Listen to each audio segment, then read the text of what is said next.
प्रणते मौलिमये प्रभाना मुद्योतिकं दलिते पापितमोहितानं सम्यक् प्रणम्यजिने पादयुगं युगादा वालम्बनं बहुजले पतितां जनानां। बोले आदिनाथ भगवान की, मानतुंग आचार्य महाराज की, आश्रम विद्यासागर जी महाराज की।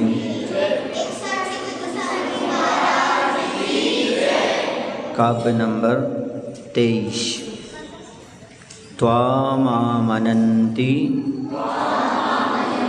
मुनयः परमं पुमांस मादित्यवर्ण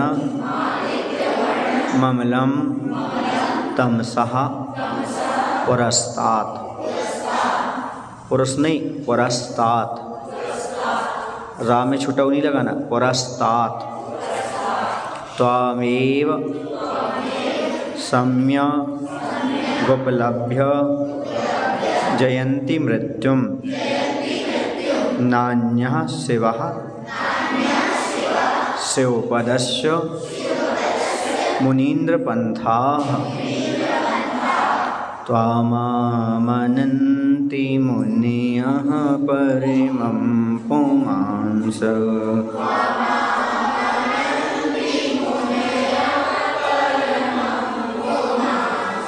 मादित्यवर्णममलं तमसः पुरस्तात्।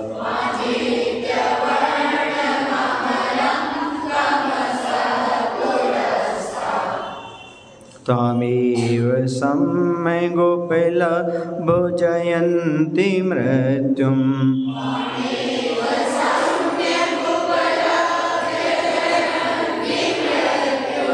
नान्यः शिवः शिवपदस्य मुनीन्द्रपन्था।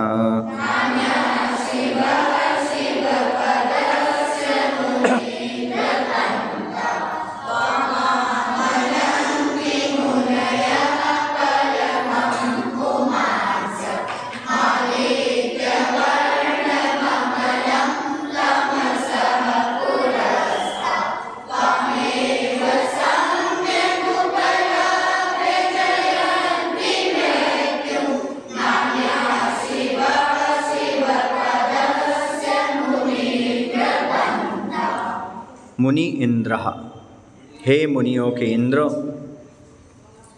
मुनियः, हे मुनिजन। त्वाम आपको, आदित्य वर्ण, आदित्य माने होता है सूर्य, आदित्य वर्णम अम्लम यानी सूर्य की तरह निर्मल, और वर्ण का अर्थ तेजस्वी हो सकता है। तो सूर्य की तरह तेजस्वी निर्मल, और तमसः, तमस माने होता है अंधकार, पुरस्तात् से परे यानी मोहरूपी अंधकार से परे रहने वाले, परमम पुमांसम परम पुरुष, आमनन्ति, आमनन्ति माने मानते हैं, वे त्वामेव आपको ही सम्यक अच्छी तरह से भली भांति से उपलब्ध प्राप्त करके मृत्यु को जयंती जीतते हैं। शिवपदस्य मोक्ष पद का अन्य दूसरा सिवा अच्छा या शुभ पंथा रास्ता न अस्ति नहीं है। शिव माने होता कल्याणकारी, और यहाँ पर शिवा का अर्थ है अच्छा या कल्याणकारी, पंथा रास्ता न अस्ति नहीं है। अर्थ ये हुआ कि हे मुनियों के नाथ, मुनिजन आपको सूर्य की तरह तेजस्वी, निर्मल और मोहांधकार से परे रहने वाले परम पुरुष मानते हैं।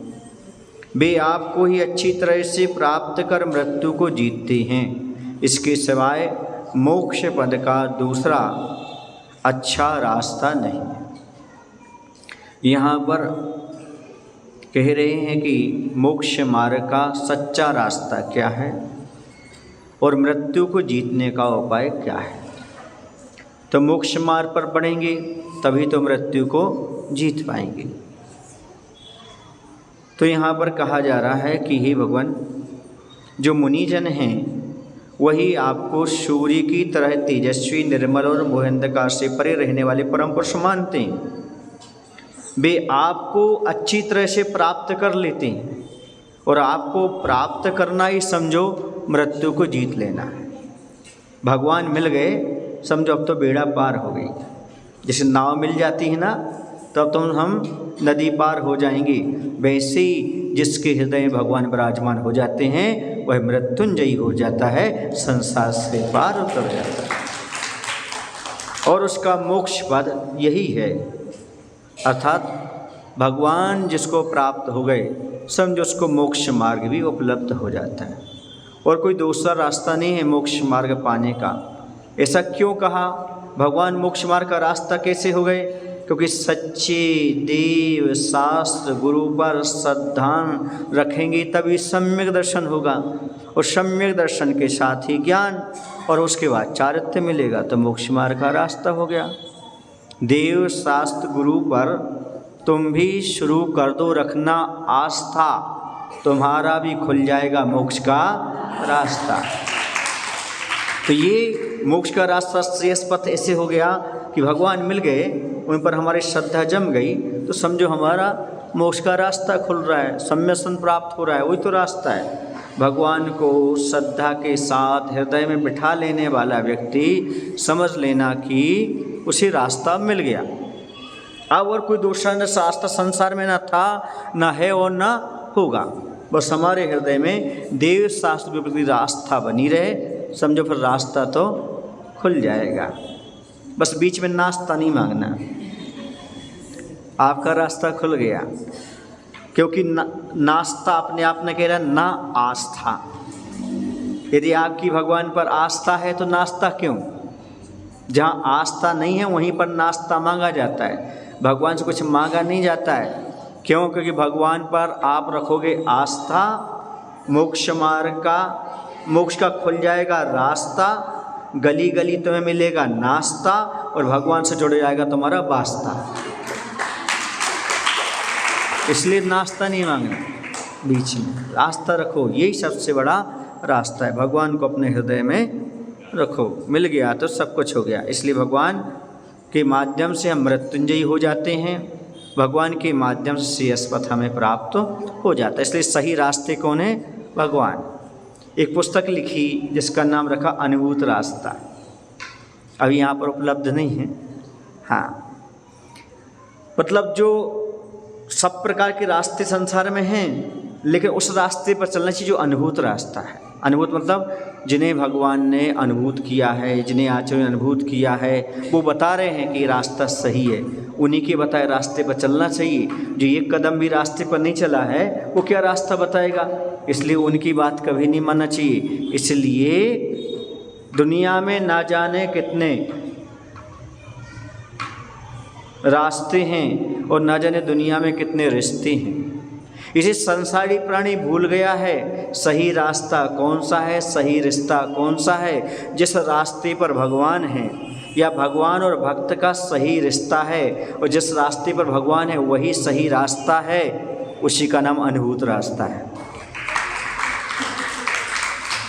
अब आगे चलते हैं और क्या मुनिजन आपको मानते हैं, मुनिजन आपको क्या क्या मानते हैं ये दो काव्य के माध्यम से बताया जाएगा।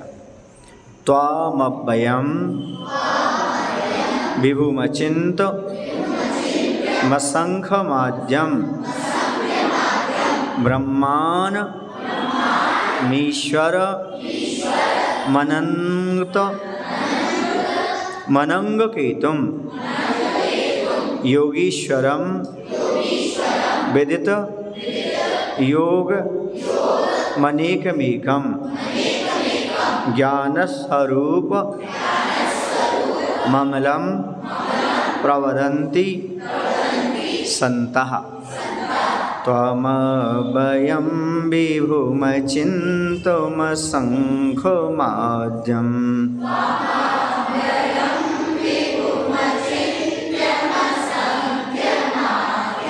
ब्रह्माणमीश्वरमनन्तमनङ्गकेतुम्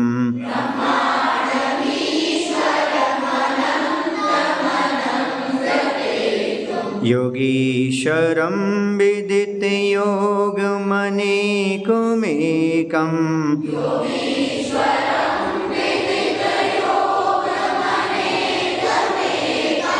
ज्ञानस्वरूपममलं प्रवदन्ति सन्तः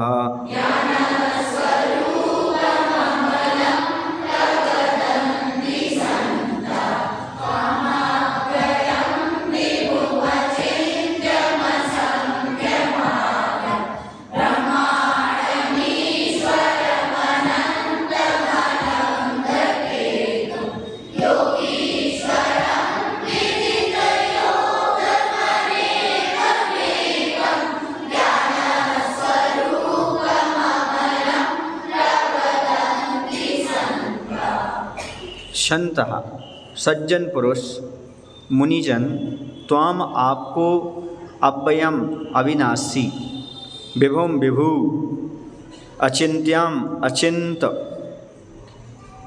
असंख्यम असंख्य आद्यम आद्य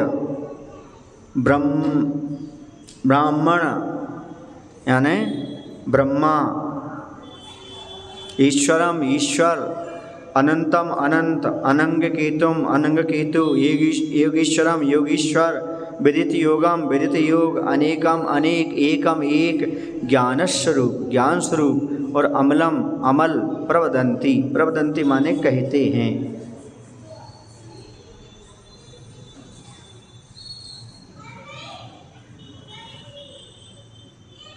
यहाँ पर कहा जा रहा है कि सज्जन पुरुष हे भगवान आपको अव्ययम माने अविनाशी अर्थात आप कभी भी विनाश को प्राप्त नहीं होते।